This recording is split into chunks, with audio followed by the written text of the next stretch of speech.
आज दशहरे के पावन पर्व पे जब यहां मैं आया तो आज तो ये कई कारण से दशहरा आनंद में डुबा रहा हमको।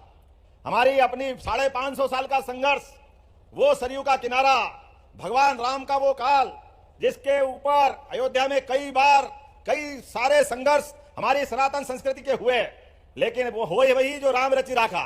मुद्दई लाख चाहे तो क्या होता है, होता वही जो मंजूर है। भगवान की दया से अयोध्या में भगवान राम ने मुस्कुराए तो कौन मुस्कुराएगा। अरे पूरा देश आनंदोलित आनंद में डूबा हुआ है।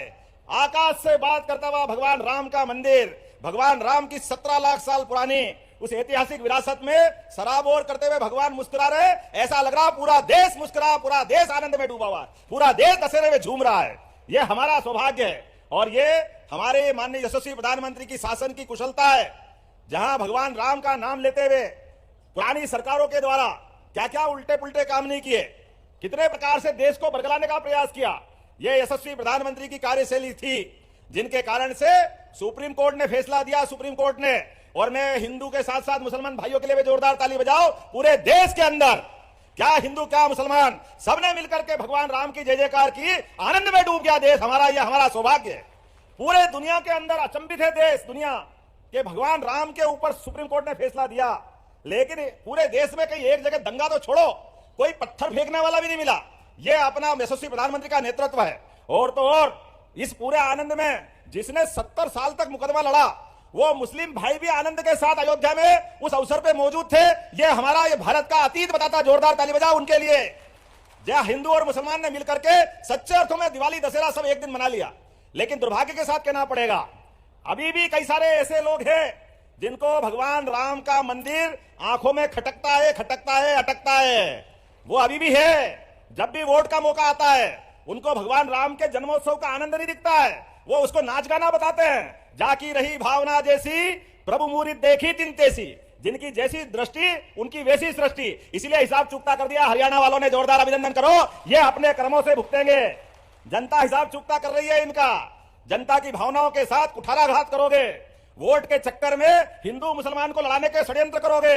ये षड्यंत्र चलने वाले नहीं है।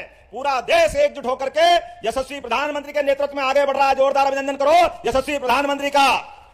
और प्रधानमंत्री के कितने निर्णय उज्जवल हैं, आप लाइन से उठा के देख लो।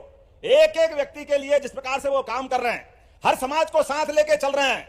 इसीलिए किसान परिवार से आने वाले इस भाई को भी मुख्यमंत्री तक बना करके बिठाकर दिखाने वाला अगर कोई है तो हमारी पार्टी और यशस्वी प्रधानमंत्री है। जोरदार अभिनंदन करो माननीय नड्डा जी का और माननीय प्रधानमंत्री जी का।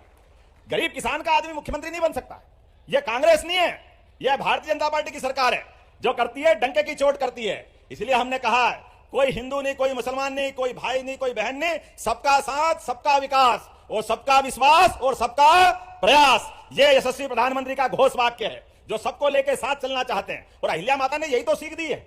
उनके काल में क्या किया उनने यही किया कि अगर हमारे राज्य की सीमा सुरक्षित रखना है तो सीमा भी सुरक्षित रखेंगे। और इसलिए हमारे आदिवासी भील भाइयों को भी गले लगाया। जोरदार ताली बजाओ। यह अहिल्या माता का कलेजा था जिनने जातिवाद का विरोध किया, सबको साथ लेके चलने की अगर किसी ने अपनी चाल बताई तो वह अहिल्या माता थी। और गरीब आदिवासी अंचल में भी जमीन दे करके, खेती करने के लिए कुएं खोदने की राशि दे करके, सब प्रकार की मदद करते हुए शासन के साथ भागीदार बनाया। यहां महेश्वरी साड़ी, जोरदार ताली बजाओ। क्या महेश्वर का नाम लेते ही आनंद आ जाता। पूरा देश महेश्वरी साड़ी के नाम पर आनंद में डूबता है। मुझे इस बात की प्रसन्नता है। रोजगार दिलाने के लिए उस समय अहिल्या माता ने, यहां बुनकर नहीं थे कपड़े बुनने वाले, तो कहां हैदराबाद के वहां से, कहां औरंगाबाद से, कहां गुजरात से, कहां से कारीगर लाए और कारीगर ला करके महेश्वरी साड़ी का उपक्रम चालू किया। जोरदार अभिनंदन करो इस भावना के लिए। भूखे भयन हो न गोपाला, संभालो अपनी कंठी माला। पेट का इंतजाम नहीं हो तो सरकार नहीं चलती। यह अहिल्या माता ने उस समय भी करके बताया। अपने साथ में रहने के लिए खेती वालों को खेती का मौका, हाथ में जिसको हुनर है उनको हाथ में रोजगार दिलाना। और सनातन धर्म का तो क्या ध्वजा लहराई। वाकई ऐसा लगता है अगर हम कल्पना करें इसी बनारस में, काशी में, जहां हम आज भगवान के दर्शन करते हैं, अगर वहां दर्शन करने के लिए मंदिर में शीश नमाते हैं तो वो काशी विश्वनाथ अहिल्या माता के साथ आपको आशीर्वाद देते। वो महेश्वर से ही यहां से व्यवस्था हुई थी। बोलो काशी नरेश विश्वनाथ भगवान की। और महाकाल को कोई कैसे भूल सकता है। महाकाल की भी कीर्ति प्रसिद्धि बढ़ाने में, अवंतिका की कीर्ति प्रसिद्ध बढ़ाने में भगवान चिंतामन गणेश, सारे चिंता दूर करने वाले, हमारे चिंतामन गणेश, राम लक्ष्मण का मंदिर, होलकर का बाग, महाकाल में भगवान का श्रृंगार सहित सोने चांदी के आभूषणों की माला, ये सब अहिल्या माता ने दिया। बोले महाकाल महाराज की। कितनी प्रकार से काम किया उनने, उसका नाम अहिल्या माता है। ऐसा लगता है साक्षात भगवान शंकर की और माता नर्मदा की पुत्री थी अहिल्या माता। जो उनका जीवन देखो तो लगे कि वाकई काश अहिल्या माता हमारे बीच आज भी हो। लेकिन मैं आज धन्य हूं इस बात के लिए, हमारी सरकार के माध्यम से सारे अहिल्या माता द्वारा बताए गए एक एक कदमों पे हमारी सरकार चलने के लिए तत्पर है।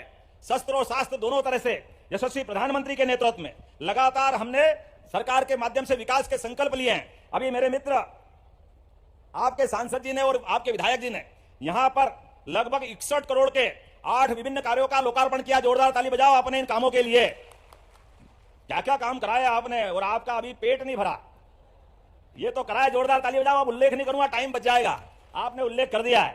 और जिनका शिलान्यास हुआ है वो विधानसभा महेश्वर के ग्राम बाकानेर, ग्राम करौंदिया माताजी, ग्राम वणित में उप स्वास्थ्य केंद्र सीएमओ सहित 1.65 करोड़ की लागत से शिलान्यास किया। जोरदार ताली बजाओ इस बात के लिए। हेल्थ के मामले में कोई कमी नहीं रहेगी।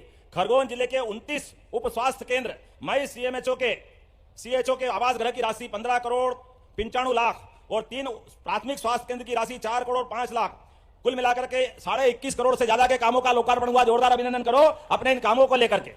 आज यहां हमारे मित्र ने बहुत सारी मांग की है। मुझे लगा था कि दशहरा मना के चला जाऊंगा, लेकिन आपने पीछा नहीं छोड़ा है, तो कोई बात नहीं, अहिल्या माता ने दिया तो मेरा क्या जाए, तेरा तुझको अर्पण। जोरदार ताली बजाओ आपकी मांगों के लिए। सिंहस्थ 2028 को ध्यान रखते हुए सामुदायिक स्वास्थ्य केंद्र महेश्वर का हॉस्पिटल, सिविल हॉस्पिटल में उन्नयन की करने की घोषणा करता हूं। यहां हॉस्पिटल बड़ा बनाया जाएगा सिविल हॉस्पिटल के रूप में। ग्राम झापड़ी पुल से चिंदड़िया एवं चिंदड़िया से पीएचई तक का रोड डामरीकरण की मांग आपने कही है। मैं लगभग 5.5 करोड़ की लागत से इस रोड को बनाने की भी घोषणा करता हूं। गांव बड़दिया से सोमाखेड़ा तक की सड़क, यह लोक निर्माण विभाग के माध्यम से 3.5 किलोमीटर की सड़क लगभग 4.5 करोड़ की लागत से बनाने की मांग की है। यह बनाने की घोषणा करता हूं। जोरदार अभिनंदन करो इस बात के लिए। और मंडलेश्वर शासकीय महाविद्यालय मंडलेश्वर का नाम महर्षि मंडन मिश्र पे करने की मांग की। करना चाहिए क्या? तो करना चाहिए तो बजाओ ताली। आज से करने की घोषणा करता हूं। ग्राम केरियाखेड़ी रामकुंड बारीद्वारी क्या नाम है यार, बारीद्वारी मंदिर, बोले गोपाल करते भगवान की जय।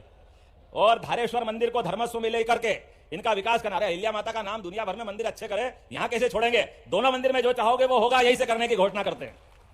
धामनोद, सचिन भाई आपको भी भूले नहीं है, बड़वा धामनोद मार्ग 84 से बाईपास तक divider, central lighting, road widening.